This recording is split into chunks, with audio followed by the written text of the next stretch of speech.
Barack Obama et Joe Biden étaient complices.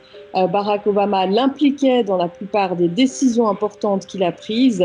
Donc, il a occupé un rôle qui était plus qu'un rôle honorifique que pouvaient avoir certains vice-présidents. Bonjour, je suis Valérie de Graffenried, correspondante du Temps aux États-Unis depuis octobre 2016.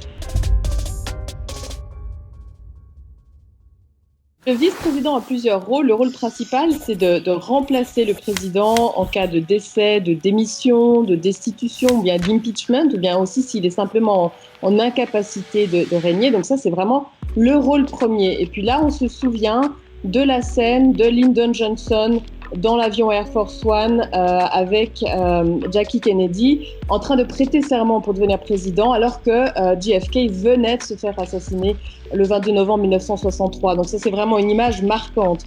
Et puis ensuite, il y a encore deux autres fonctions. La première, c'est qu'il annonce le résultat de l'élection présidentielle.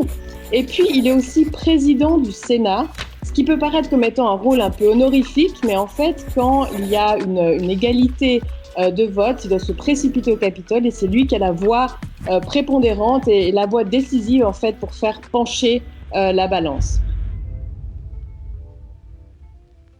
C'est pas rare, mais c'est pas fréquent non plus. En fait, il y a eu 8 vice-présidents qui ont accédé à la présidence à la mort du président.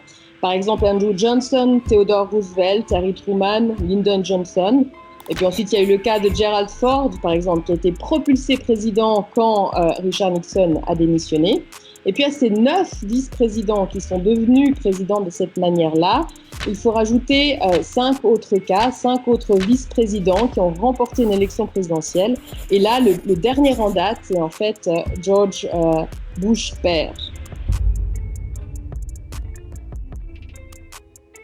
I accept your nomination for Vice President of the United States of America.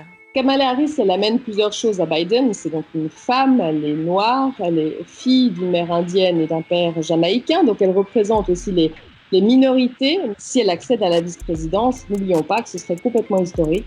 Ce serait la première femme à accéder à ce poste. Elle est aussi beaucoup plus jeune que Joe Biden, elle a 22 ans de moins que Joe Biden, donc elle va amener une certaine énergie aussi à la campagne, ce qui sera important. Biden est des fois un peu critiqué pour la manière dont il s'exprime. Kamala Harris est une excellente débatteuse, une excellente oratrice, donc ça c'est tous les points positifs qu'elle va pouvoir lui apporter, en plus et bien évidemment de ses compétences professionnelles. You know, I remember the day that I got the call to join this ticket. It's about 4 years ago this time. Karen and I had prayed all the way through it, and I said yes in a heartbeat. C'est assez difficile à dire en fait, parce qu'il n'est pas très présent, il n'est pas très visible, il est un peu tapis dans l'ombre de Donald Trump. Il est un peu la caution des chrétiens fondamentalistes, puisque lui-même est très conservateur de ce point de vue-là. Par contre, ce qui est intéressant, c'est que son nom est parfois évoqué maintenant pour viser éventuellement la présidence en 2024.